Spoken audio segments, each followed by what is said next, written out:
Bismillah, Assalamualaikum warahmatullahi wabarakatuh.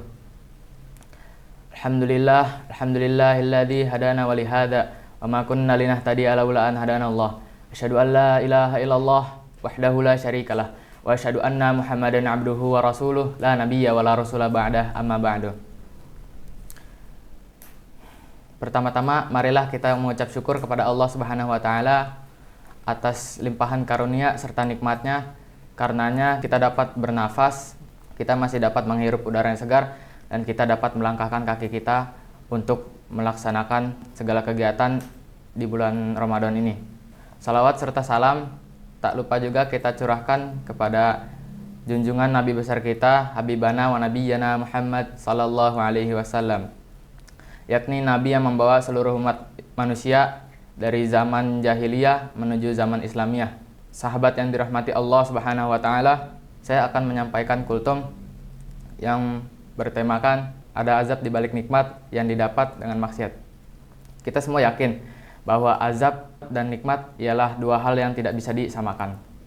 Karena azab diberikan khusus kepada hambanya yang selalu bermaksiat, sedangkan nikmat diberikan kepada hambanya yang senantiasa taat kepada perintahnya. Namun azab ada banyak macam halnya. Azab yang saya bahas kali ini adalah azab yang berkaitan dengan dunia, yaitu teguran dari Allah Subhanahu wa taala. Karena ketika seseorang sudah terlampau jauh dari jalannya, Allah akan mengazabnya sebagai bentuk ancaman sekaligus teguran darinya, agar ia semakin takut kepadanya dan kembali kepada jalan yang benar. Sungguh beruntunglah orang yang sampai detik ini masih mendapat cobaan dari Allah dan masih mendapat teguran ketika bermaksiat. Itu tandanya Allah masih menyayanginya dan ingin ia kembali kepadanya. Karena jika tidak, Allah tidak memberikan azab sedikit pun kepadanya. Dan Allah hanya akan memberikan kenikmatan dunia yang fana, yang bisa melalaikannya, dan jika waktunya tiba, Allah akan mengazabnya secara tiba-tiba. Nah, itulah yang disebut istidraj. Istidraj ini bukanlah azab yang keras, tapi azab yang melalaikan dan menenggelamkan manusia ke dalam kenikmatan dunia. Dan ketika manusia itu setelah lalai, Allah akan mengazabnya di dunia.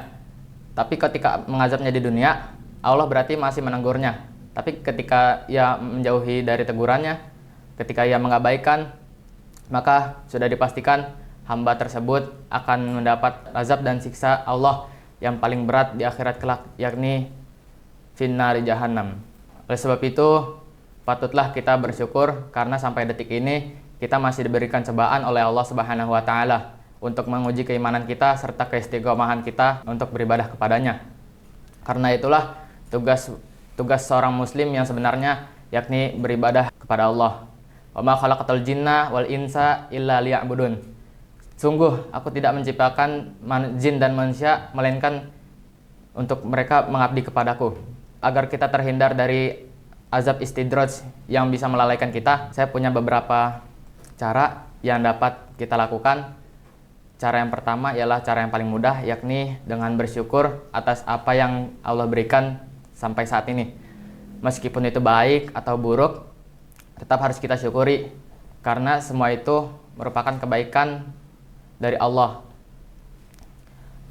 Lalu yang kedua ialah senantiasa beribadah kepadanya. Dengan beribadah kita percaya kepadanya, kita juga memenuhi kewajiban kita. Dengan beribadah kepadanya berarti kita mengingatnya ketika kita membutuhkannya.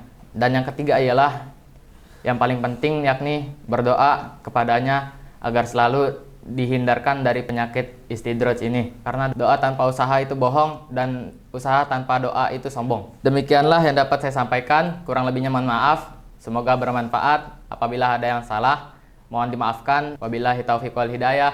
Wassalamualaikum warahmatullahi wabarakatuh.